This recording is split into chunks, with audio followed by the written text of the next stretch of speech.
we saw the Chicago Bears, a team that, no disrespect, is kind of bereft of talent, trade away arguably their best player in Roquan Smith during this past season. So a team that needs pieces and needs good players trades away arguably their best player. Now, again, maybe that's because he didn't want to stay there, or the Bears believe money was best spent elsewhere, or some other individual variable that led to them, operating specifically in that current process of where they are as a franchise. And granted, again, the Ravens ended up making him the highest paid linebacker in a multitude of areas. But if Roquan Smith was, I don't know, like an edge or an offensive tackle or one of the quote unquote like premium positions, one could surmise or venture a guess that that situation may not have played out the same.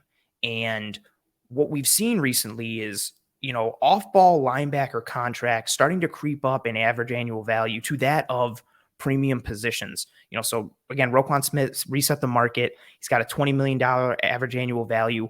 Trent Williams and David Bakhtiari are at the highest for offensive tackles. They have $23 million average annual value a year. He would be the fourth highest among AAV, or in AAV amongst tackles. Edge is a bit different. Watt is at the top at 28. Bosa right behind him at 27th, but Roquan would still be the eighth highest in terms of average annual value amongst edges.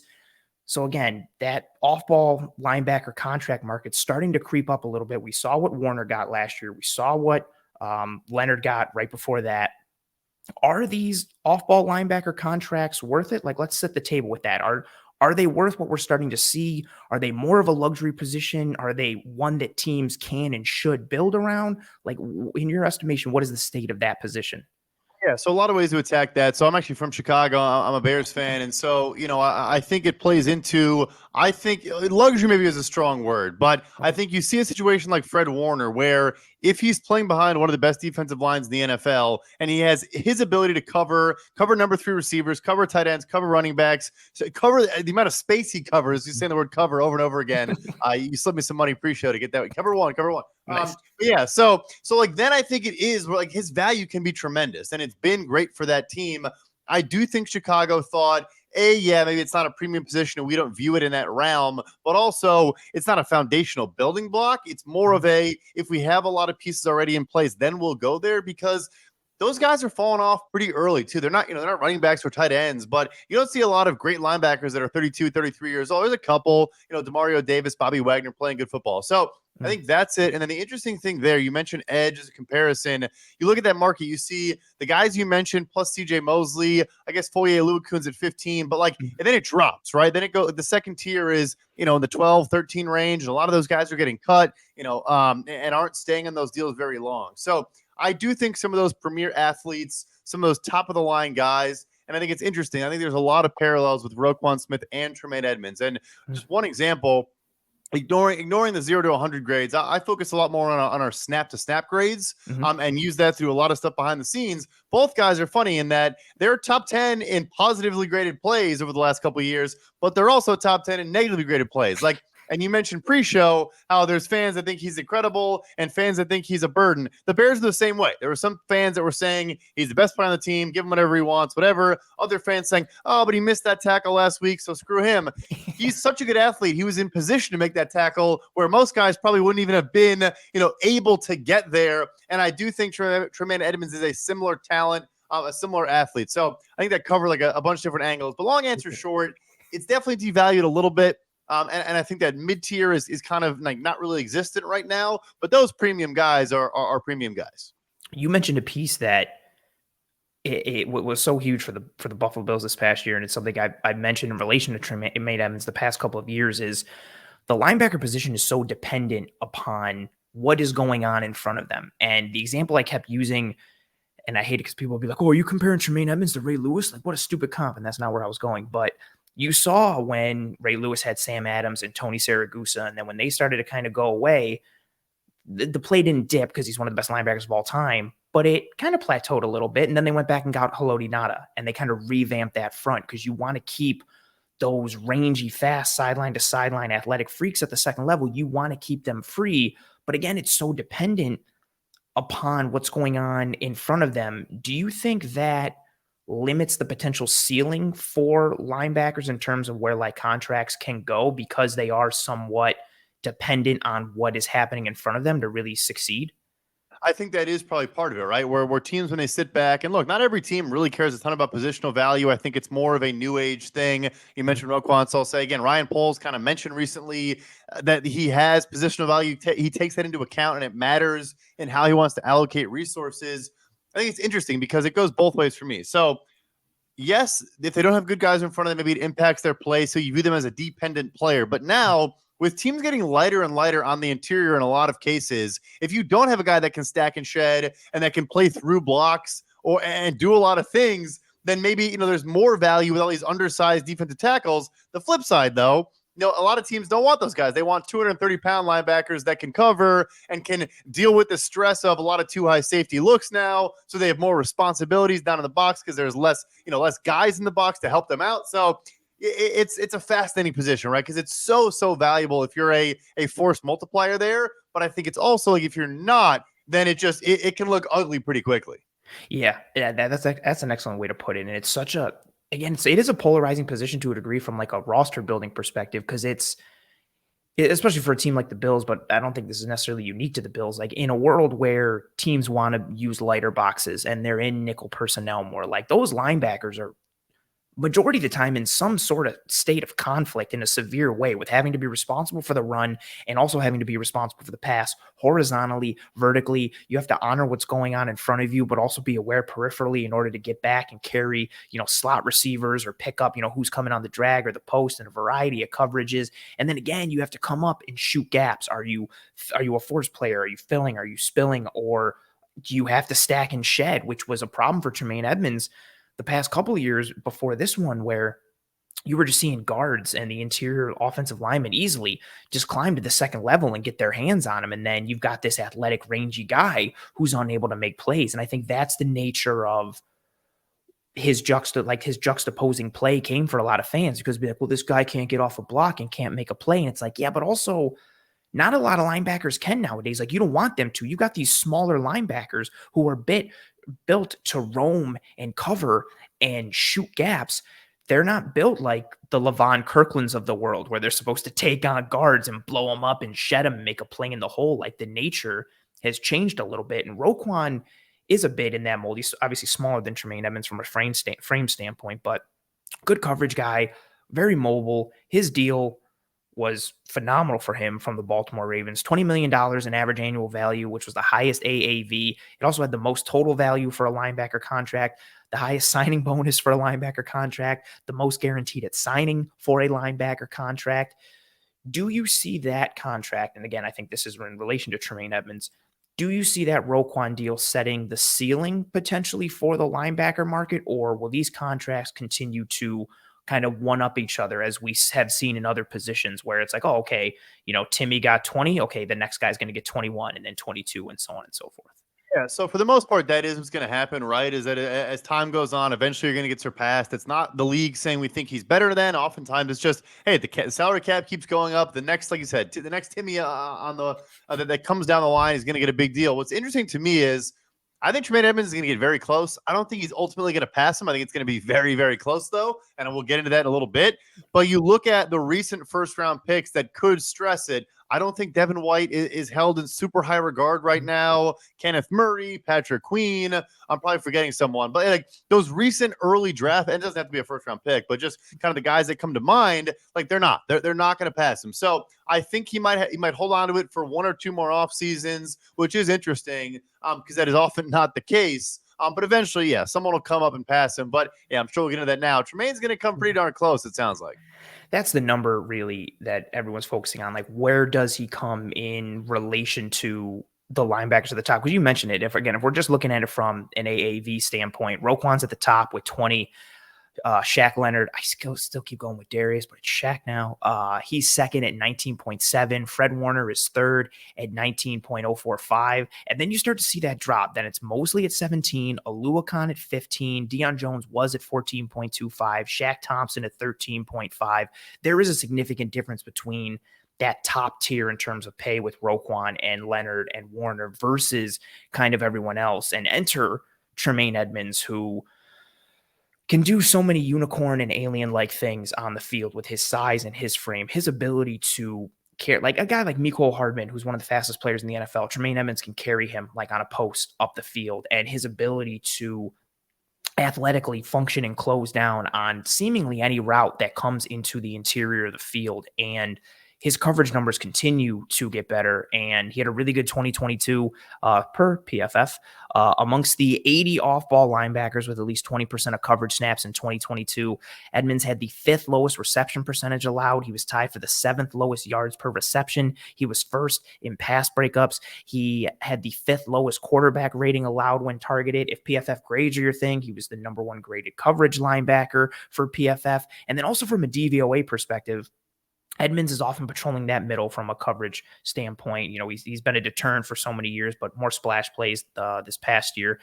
As he's gotten better, the Bills' defensive grades from a DVOA perspective on the interior in the middle, like in pass coverage, has gone up each year. They were 21st in 2019, 13th in 2020, first in 2021, second in 2022. As he has gotten better, this defense has continued to get better. He does have some areas that, he will struggle in from time to time, but on the whole, he's still young. He's still a very good linebacker who is only 24 right now. He'll be 25 when the season starts. He, in theory, could sign a pretty big contract now for himself and then still see another second valuable contract before he even hits age 30. Whew. There's a difference now between a player's actual value versus what the market dictates their value is. What do you think his market value is, and in comparison to what his actual value is? Yeah, and I think real quick, you touched on the last piece, which is we mentioned all the stress on the position right now from a schematic standpoint. It's also one of the harder positions to just learn. Like you want to get avoiding blocks, like diagnosing plays and knowing what you're going to do is a great way to do that. It's not just the physical tools, but yeah. So I think he's going to get a deal. If I had to guess right now, like 4 years for about $19 million per year. Maybe a team pushes that to 5 years. We have seen a lot of those linebackers get pushed to the 5-year. For folks that don't know, I always kind of see the opposite. Players want as short deal as possible. All they care about is guaranteed money, and no one's getting guaranteed money later on in contracts. So, I'm sure he'll push for 4, and maybe a team wants to go 5 because they have Roquan and Shaq Leonard and Fred Warner all on 5, and CJ Mosley all on 5-year deals. So they try to push on those precedent and do those things and make that deal, last as long as possible. But look, and that is not just my opinion. That is based on conversations now with 3 clubs in Indy that think he's going to get in that range. And I wouldn't be surprised. The age is a huge part too, like you said. I mean, going to be 25, in his 6th NFL season, which is just hilarious, right? I think he was the second youngest player in his entire draft class. So, I think it's going to get there. If I had to say a market value, like in my opinion, I think it's probably closer to 15. But that doesn't matter. At the end of the day, you get a bunch of suitors and a bunch of bidders on your service on the open market. And the blessing for him and a lot of these guys is the franchise tag designation for linebacker includes outside linebackers that rush the passer. So it's now the second highest franchise tag in the NFL behind quarterback because TJ Watt's salary, is thrown in with Roquan Smith. So it's so hard to tag them. They can get to the market. And I think he's going to get, maybe he'll be 4th among off-ball linebackers, but definitely in the top 5.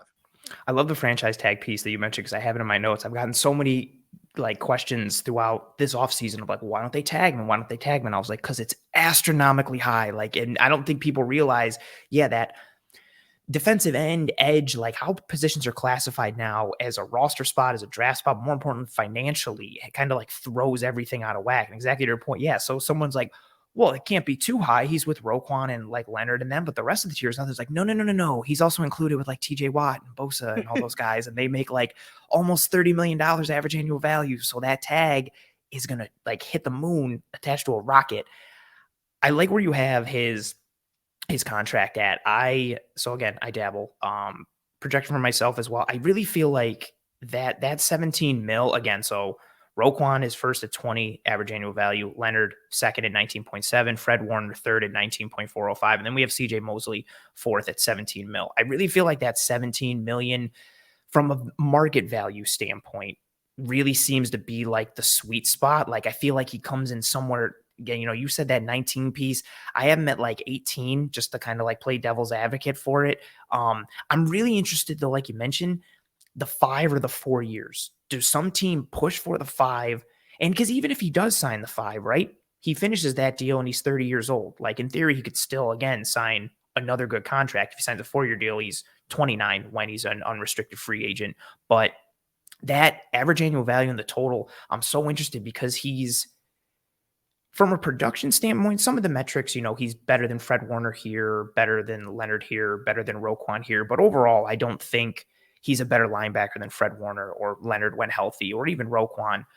But seeing where that gap exists between the top tier and really like that next tier with the Shaq Thompsons of the world, he easily can slide in because of the attributes. And I think a lot of it too is really tied to the idea for some team that he hasn't hit his ceiling yet. Like he had his best year ever this past year. So some team I think also could bank on the idea like, well, let's give him, 19 million a year, and it comes in right behind, the Warners and the Leonards of the world. But maybe a year or two from now, he is the best linebacker in the world. Like, do you think that ceiling and that perceived trajectory that exists for him plays into what teams are going to kind of pay him? Or do you think they're seeing it more of just past production and what he is at the moment? No, it's definitely like forward looking, right? They are trying. You hear your adage like we're not paying for past production, we're paying for what we're projecting you to do in the future. Obviously, it's tough to always just do that. You are in some ways paying for what the guy has done. But yeah, I mean, to test like he did and to be 25 years old, and again, like I said, mentally too, we do a lot of analysis on kind of learning curves in the NFL. Kind of just very, very simple. Just like when does a guy reach his kind of level of where he generally tends to earn wins above replacement? Again, not really 0 to 100 grades, but like, and linebacker is, it's trending more and more to becoming a position where it's hard to be like a really good player early on in your rookie contract. If anything, a lot of guys struggle mightily their first couple years and then kind of figure out, put the pieces together. And so, yes, I think that's going to be part of the projection there. That's going to be part of the thinking is that, hey, this guy could become the best off-ball linebacker in the NFL if he takes another step and is able to put everything together. I think he probably still wants to be in a 4-3 system, and I think he fits better in an even front and doing a lot of the same things he's doing. But yeah, long answer short, yes. I think teams are going to say, hey, this guy could become a special player. The draft class isn't great too, which kind of helps to a degree, because it's just, hey, if you want to add an impact day one starter, you could argue he's the only one, right? Yeah. So that helps as well.